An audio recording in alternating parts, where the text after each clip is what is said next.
Al-Fatihah.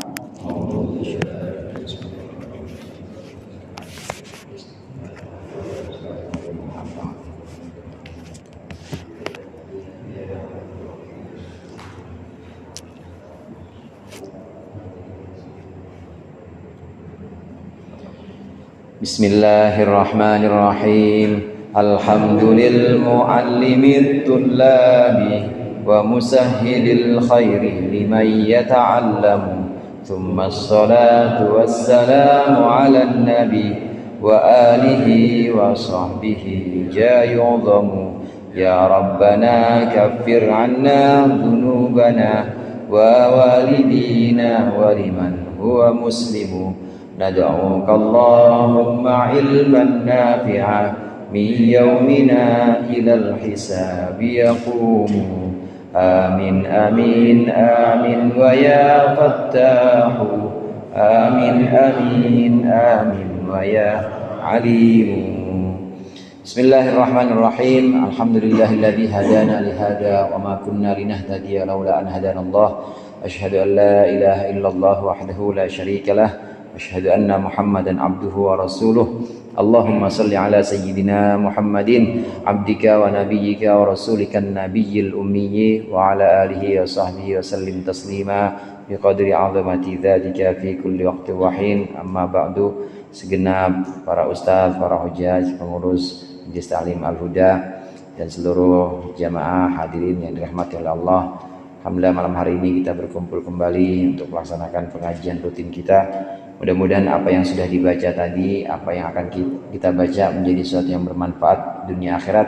Amin ya rabbal alamin. Pembahasan kita di kitab Durusul Fiqhiyah Al-Halaqatur Rabi'ah yang kelas 4 atau yang jenjang keempat tentang sholat istisqa. Sholat istisqa salah satu sholat sunnah yang memang dianjurkan ketika satu daerah memang sudah tidak turun hujan. Salat istisqa itu salat minta hujan. Dalam niat, setiap niat dalam ibadah kita tentu itu harus murni lillahi ta'ala. Tapi kok kenapa lillahi ta'ala juga tapi lil hujan juga? Kan kalau istisqa berarti lil hujan berarti ya, karena minta hujan. Bagaimana persoalan seperti itu? Boleh. Yang seperti itu boleh. Karena memang Rasulullah mengajarkan as-salatu lillah walil istisqa misalnya. As-salatu lillah walil hajat. As-salatu lillah walil istikharah. Jadi salat untuk atau karena Allah dan untuk minta pilihan. Salat karena Allah dan untuk minta hujan. Memang diajarkan oleh Rasulullah. Dan ini bukan berarti merusak tauhid kita. Artinya kita ada maunya salat, ya memang begitu. Memang diajarkan oleh Rasulullah. Dan syariatnya memang diajarkan salat istisqa, diajarkan salat hajat. Walaupun lillahi ta'ala tetap kita punya hajat, punya kebutuhan, boleh. Diajarkan oleh Rasulullah kita salat lillahi ta'ala, tapi tetap karena kita lagi puyeng, bingung, minta pilihan, istikharah namanya. Memang diperbolehkan. Dan segenap ibadah yang lain juga demikian hadirin. Kita sedekah lillahi ta'ala. Lillahi ta'ala. Tapi kemudian kita niat dengan sedekah itu untuk menolak bala bisa, karena memang as-shadaqah tadfa'ul bala. Sedekah itu bisa menolak bala atau bencana. Kalau mau hilang bencana dari kampung kita atau dari diri dan keluarga kita, banyakin sedekah. Banyakin sedekah sama orang-orang fakir miskin, karena memang itu bisa menolak bala. Istisqa juga demikian. Salatnya lillahi ta'ala, tapi memang di situ ada keinginan atau ada keperluan kita untuk meminta hujan. Ada di kitab saya ini halaman 117 bagian yang terakhir itu. Qala al-musannif rahimahullah wa nafa'ana bihi wa bi ulumihi wa bi barakatihi fid dharain amin. Fayastaghfiru fil ula tis'an wa fil thaniyati sab'an wa yahtamu kalamahu bil istighfari wa yukatsiru minhu fiha li'annahu al-yaqu bil hali. Dan disunnahkan untuk seorang khatib dalam salat istisqa, dalam khutbah salat istisqa, disunnahkan membaca istighfar di khutbah pertama 9 kali, di khutbah yang kedua 7 kali, Disunnahkan mengakhiri khutbahnya dengan istighfar dan memperbanyak juga istighfar dalam khutbahnya. Kalau sholat Idul Adha mungkin kita setahun sekali ya, Idul Fitri setahun sekali. Tapi istisqa mungkin agak jarang, karena alhamdulillah ya belum waktunya, itu udah turun. Kalaupun pernah mungkin beberapa tahun yang lalu, gak tiap tahun. Ini aja udah mulai gerimis nih. Ya tadi ya. Karena wa musahhilil khairi liman yata'allamu. Allah itu yang memudahkan segala urusan untuk orang-orang yang ngaji. Amin nggak Pak? Asal masih ada orang yang ngaji, insya Allah urusan hujan juga turun. Amin. Asal masih ada orang yang zikir, insya Allah kekeringan itu nggak berkepanjangan. Amin. Namanya Allah musahhilil khairi liman yata'allamu. Allah yang mempermudah segala kebaikan, turunnya hujan, mengalirnya rezeki, anak-anak yang soleh, liman yata'allamu, untuk orang yang ngaji. Itu artinya insya Allah ini baru ngaji aja, insya Allah udah gerimis. Amin. Fayastaghfiru. Nah itu memang yang paling layak, yang paling pas kondisinya saat khutbah istisqa, salat istisqa, itu khutbahnya memperbanyak istighfar. Kalau Idul Fitri, Idul Adha, kita dengar khutbah, khotibnya banyak membaca Allahu Akbar. Khutbah awal Allahu Akbar, Allahu Akbar, Allahu Akbar, Allahu Akbar, Allahu Akbar, Allahu Akbar, Allahu Akbar, Allahu Akbar, Allahu Akbar. Alhamdulillah Rabbil Alamin, biasanya kan begitu. 9 kali. Khutbah kedua juga 7 kali takbir. Tapi dalam khutbah istisqa diganti takbirnya dengan astagfirullah. Astagfirullahaladzim, astagfirullahaladzim, astagfirullahaladzim, astagfirullahaladzim, astagfirullahaladzim, astagfirullahaladzim, astagfirullahaladzim, astagfirullahaladzim, astagfirullahaladzim. Innal hamdalillah nahmadu, gitu.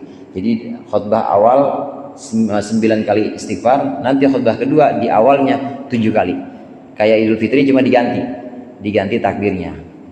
Di tengah-tengah khutbah juga disunnahkan memperbanyak istighfar. Kalau sholat id banyak takbir, biasanya di tengah khutbah kalau pengen ganti tema, khotib itu biasanya Allahu Akbar, Allahu Akbar, Allahu Akbar, walillahil hamd. Nah kalau ini sholat istisqa, di khutbahnya astagfirullahaladzim, astagfirullahaladzim, astagfirullahaladzim. Oleh karenanya banyaklah kita bertaubat kepada Allah, mohon ampun agar keberkahan turun dari langit dan seterusnya, misalnya seperti itu. Disunnahkan memperbanyak istighfar ketika khutbah dalam sholat istisqa, karena itu yang paling layak. Bencana, musibah, kesulitan itu biasanya hadirin itu muncul di masyarakat kita itu karena dosa-dosa kita. Dhaharul fasadu fil barri wal bahri bima kasabat aydin nas. Bumi, laut rusak itu ya gara-gara ulah tangan manusia, bukan gara-gara jin. Jangan disalahin jin disalahin. Ini gara-gara nih kemarin kagak masang ancak Bang Muhtar ya. Gara-gara ancaknya dimakan sama Bang Muhtar jadi begini nih. Bang Muhtar ancak dimakan sama Bang Muhtar itu. Gara-gara kemarin telat nih. Bukan salah itu, tapi salah dosa kita. Oleh karenanya memperbanyak istighfar, khotib itu dianjurkan.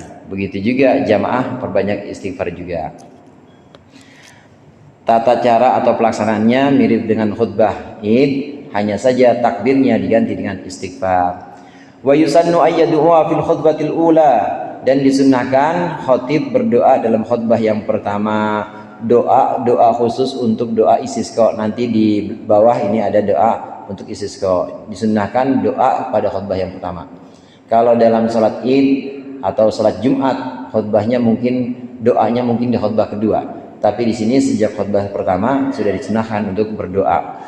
Doanya yang mana ini? Wa bima ruya an Ibni Umar radhiyallahu anhuma anna Nabiy sallallahu alaihi wasallam kana idastasqa qala, bahwasannya Nabi ketika sholat istisqa Nabi berdoa, Allahumma skina ghaithan mughithan hani'an mari'an muri'an ghadaqan mujallalan suhhan tabaqan daiman. Ya Allah, berikanlah hujan kepada kami, hujan yang memberikan pertolongan, hujan yang nikmat dan hujan yang bisa digunakan, dan hujan yang bisa mendengarkan dan segar menyegarkan, kemudian merata dan juga menyeluruh daiman, dan juga selamanya atau abadi. Allahumma sqina al-ghaitha wa la taj'alna minal qanitin. Ya Allah, berikanlah kami hujan, jangan jadikan kami orang-orang yang putus asa. Allahumma inna bil ibadi wal biladi minal lawai wal jahdi wad dongki. Ya Allah, sungguhnya orang-orang negeri-negeri, kampung-kampung ini sudah mengalami kelemahan, sudah mengalami kesulitan. Mala nashku illa ilaik, satu kondisi yang kami tidak mengadu kecuali kepada Engkau ya Allah. Allahumma ambit lana zar'a wa adir lana dir'a. Ya Allah, tumbuhkanlah pohon-pohonan, tumbuhkanlah tanaman-tanaman untuk kami, dan juga deraskanlah ternak-ternak kami, susu ternak-ternak kami. Wasqina min barakatis sama, dan berikanlah kami dari berkah-berkah langit. Wa ambit lana min barakatil ardi, dan tumbuhkanlah kami dari keberkahan bumi. Dari langit turun berkah, dari bumi tumbuh berkah juga. Allahumma rfa'na 'annal jahda wal ju'a wal 'urya wakshif 'anna minal bala. Ya Allah, angkatlah dari kami kesulitan, kelaparan, dan juga kehausan, dan ikshif, dan singkapkanlah, angkatlah dari kami minal balai, cobaan-cobaan. Angkatlah kesulitan-kesulitan dari kami, ma la yakshifuhu ghairuk, yang tidak bisa mengangkat kecuali Engkau ya Allah. Hanya Engkau yang bisa mengangkat kesulitan ini. Allahumma inna nastaghfiruka innaka kunta ghaffara. Ya Allah, sungguhnya kami mohon ampun kepadamu, sungguhnya Engkau adalah Zat yang maha memberikan ampunan. Fa arsilis samaa alaina midrara, maka kirimkanlah langit, maka suruhlah langit untuk mengalirkan pada kami deras air hujannya. Asy-Syafi'i ta'liqan wa yubalighu fi du'a sirran wa jahran, dan bersungguh-sungguh sang khatib dalam doanya baik secara sir maupun secara jahar. Liqaulihi ta'ala, karena firman Allah Ta'ala, ud'u rabbakum tadarru'an wa khufyah, mintalah kepada Tuhanmu dalam keadaan tadarru', dalam keadaan merendah, wa khufyah, dan dalam keadaan sir atau dalam keadaan rahasia. Khatib memang punya tanggung jawab lebih dibanding makmum, dibanding jamaah yang lain. Khatib saat khutbah ini dianjurkan yubaligu atau bersungguh-sungguh dalam doanya. Begitu selesai khutbah, khatib juga kudu banyak doa, pelan-pelan dengan doa-doa yang tadi itu. Allahumma asqina ghaitsan, Allahumma asqina ghaitsan mughitan marian, dan seterusnya. Harus banyak-banyak doa. Karena tanggung jawab yang lebih besar ini, doa di mimbar dan juga doa saat turun mimbar, ini dianjurkan dari khatib untuk mempercepat turunnya hujan. Dalilnya karena Allah memerintahkan kita ud'u rabbakum tadarru'an wa khifah atau wa khufyah, bisa juga dibaca itu. Doalah, mintalah kepada Tuhan kalian dalam keadaan merendah dan juga dalam keadaan sir atau pelan-pelan. Semua doa, Bapak-bapak hadirin, semua doa kalau kita dengan jamaah, ya doanya dianjurkan kedengaran sama jamaah, kedengaran.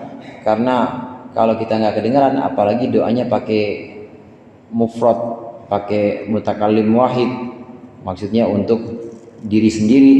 Allahumma hdini fiman hadait, ya Allah berikan aku petunjuk. Kok lu doang mam, kayak gitu.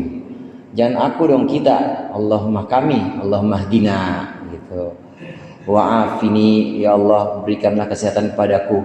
Lu doang mam. Jangan aku dong, berikanlah kesehatan kepada kami. Nah, maka harus Allahumma wa'afina fiman afait, berikanlah keafiatan, kesehatan untuk kami. Membuat doa jamak ketika kita jadi imam atau jadi khatib, ini hukumnya sunnah, dan ini termasuk yang dianjurkan.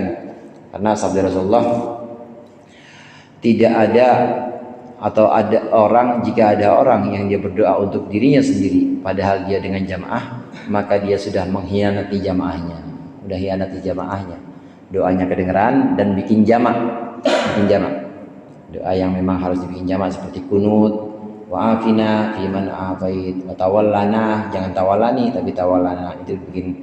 Sampai-sampai hadirin, doa menjelang, kalau memang mau dibaca dan makmumnya itu makmum yang khusus, doa menjelang salam setelah fil alamina innaka hamidum majid, kan ada doa lagi, Allahumma inni a'udzubika min adabil qabri wa min adabin nar, dan seterusnya.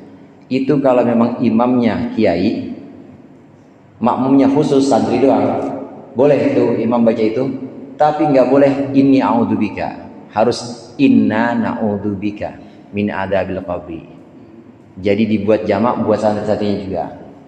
Gimana kalau jadi imam di masjid Al-Hikmah? Nggak usah baca itu. Bukan karena bid'ah, bukan. Bukan. Karena makmumnya makmum umum. Kalau makmum umum nggak boleh panjang-panjang. Kalau makmumnya memang makmum umum, bukan makmum khusus, masjidnya juga masjid umum, ya ada orang kerja, ada orang habis fil alamin innaka hamidun majid, langsung aja salam. Jangan banyak-banyak doa karena khawatir ada orang yang lagi buru-buru, khawatir ada orang yang jamaah lagi nguber pesawat sih diuber, kapan godaknya. Buru-buru nggak usah, malah makruh untuk makmum, untuk imam yang memang makmumnya umum itu makruh menambahkan doa itu. Tapi kalau makmumnya khusus, yai santri yang jadi makmum siapa? Ya santri-santrinya juga, ya boleh. Dan udah pasti santrinya ridho terhadap imamnya itu, karena memang kiainya sendiri. Ya kalau nggak ridho ya nggak usah mondok. Iya kan, kalau udah di situ kan berarti ridho. Ya makannya dari kiai, semuanya dari kiai kan. Doa-doa yang ada di sholat, yang ada di khutbah, itu ketika jamak harus dibaca jamak untuk orang banyak. Kami, jangan aku tapi kami. Begitu juga harus doa terdengar, harus dengan jahron, dengaran. Soalnya kalau nggak kedengeran nanti khawatir makmumnya curiga. Lah, itu minta doa buat dia doang. Oh, ternyata minta tambah bini itu. Imamnya, ya Allahumma zawijni fulana binti anu, pelan-pelan banget mam, minta nambah istri. Jadi harus kencang supaya tahu, oh ini doain kita semua, doain kami semua. Wa yustahabbu lil imami ay yastaqbilal qiblata fi athna'il khutbati tsaniyati. Disunnahkan untuk imam menghadap kiblat di tengah-tengah khutbah yang kedua. Wa yahulu ridaahu, dan dia wa yuhawwilu ridaa. Ini bukan la'ala swab, ridaahu, bukan apa Ustaz di sini Ustaz? Ridaahu ya. Kalau di sini daroahu. Nah ini sabqul kalam, salah ngetik. Wa yuhawwilu ridaahu wa yuhawwilun nasa ardiyatahum. Khatib memindahkan, mengalihkan sorbannya, dan juga orang-orang ikut mengalihkan sorbannya. Mithal khatib, sebagaimana khatib. Lima sahha an Abdullah bin Zaid anna Rasulullah sallallahu alaihi wasallam, ini hadisnya bahwa Rasulullah sallallahu alaihi wasallam kharaja ilal musalla, Rasulullah keluar ke tempat salat, yastasqi, salat istisqa, fastaqbalal qiblata wa hawala ridaahu. Kemudian Rasulullah menghadap kiblat dan mengalihkan atau memindahkan sorbannya. Ketika di tengah-tengah khutbah yang kedua, artinya belum selesai, itu khatib madhabnya ke kiblat. Kalau Jumatan kan nggak ada khutbah madhab kiblat ya, pasti madhabnya ke hadirin semua, madhabnya membelakangi kiblat pasti. Kalau dalam sholat istisqa khutbahnya belum selesai khutbah kedua, maka khatib disunnahkan madhab ke kiblat. Jadi gini misalnya, udah selesai ya, nggak bawa sorban lagi. Ada yang bawa? Ini biasanya Ustadz. Nah, sejadah boleh sejadah. Enggak pakai sejadah aja, nggak apa-apa. Nah, begini.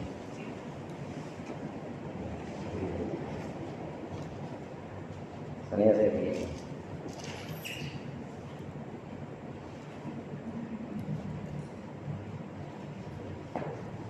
Sudah selesai. Ini khutbah kedua.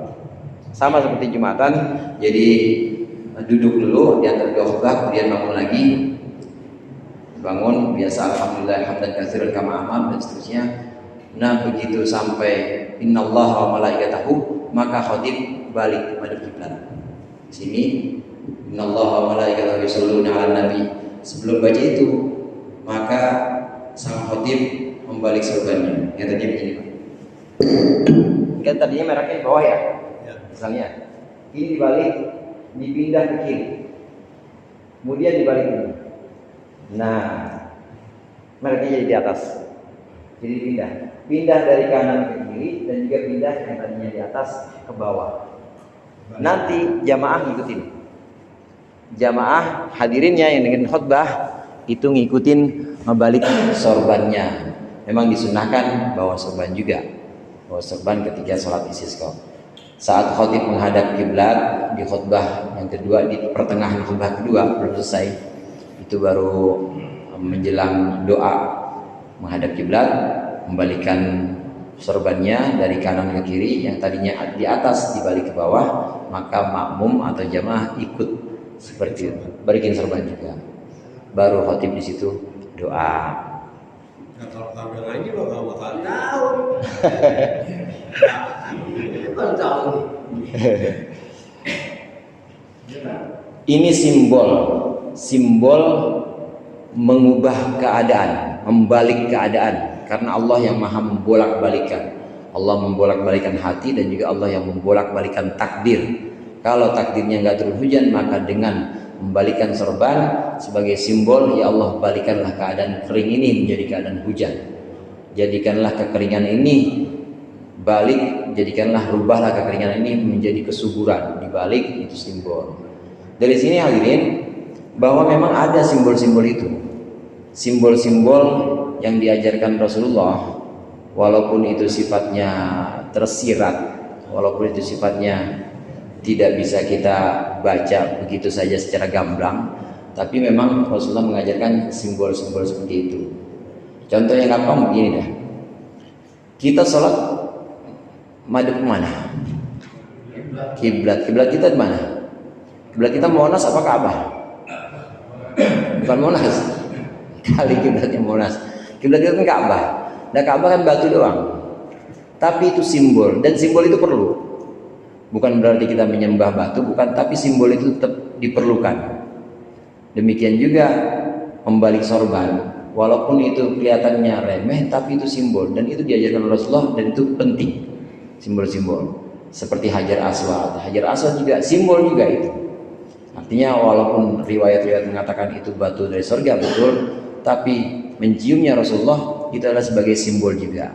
Minimal kita ngikutin Rasulullah.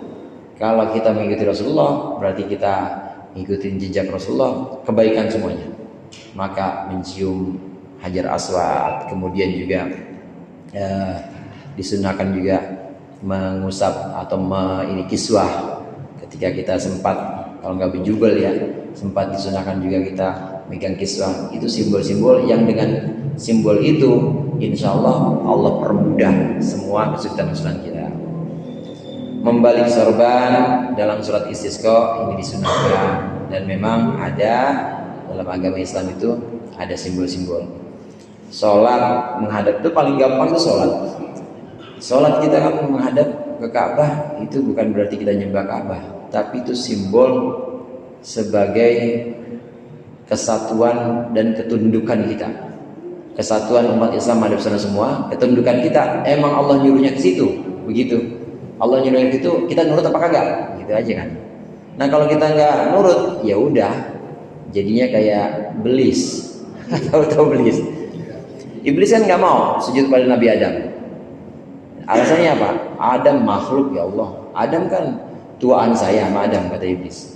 Engkau ciptakan aku dari api. Api kan naik terus ya Allah. Api itu tinggi. Nggak ada yang namanya api itu najis, tuh nggak ada. Tapi tanah itu rendah. Ngapain aku kok? Aku nggak mau. Aku pokoknya hanya mau sujud kepada engkau. Alasan Iblis begitu. Nggak mau aku sujud kepada makhluk, pada yang kau ciptakan. Aku hanya mau sujud kepada engkau. Kalau kita bilang, atau kalau kita nggak nurut, kita nggak mau sholat menghadap Ka'bah, sama aja kita kayak begitu.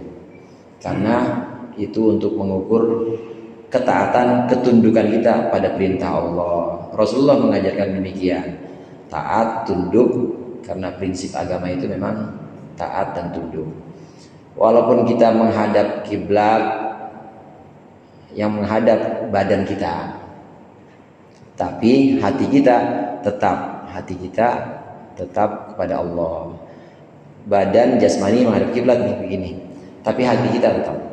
Ka'bah itu Baitullah, Ka'bah itu rumah Allah. Itu adalah simbol kehadiran Allah di situ. Kita pusatkan hati kita kita pusatkan badan kita di situ. Tapi hati tetap pada Allah. Jangan terpaku, tetap badan tetap harus menghadap kiblat karena menuruti Rasulullah dan menuruti perintah Allah, tapi hati tetap Allah dan terus. Karena waktu kita sholat itu harus menghadap kiblat, badannya, dadanya harus menghadap kiblat. Membalikan sorban juga demikian. Membalikan sorban itu sebagai simbol dan kita ngikutin yang diajarkan Rasulullah. Rasulullah menggunakan simbol-simbol itu.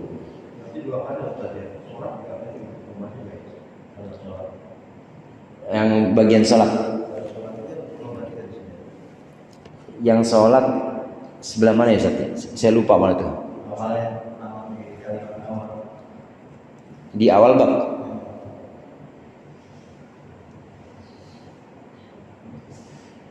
Oh, itu maksudnya setelah sholat Ustaz. Maksudnya setelah sholat, saat khutbah.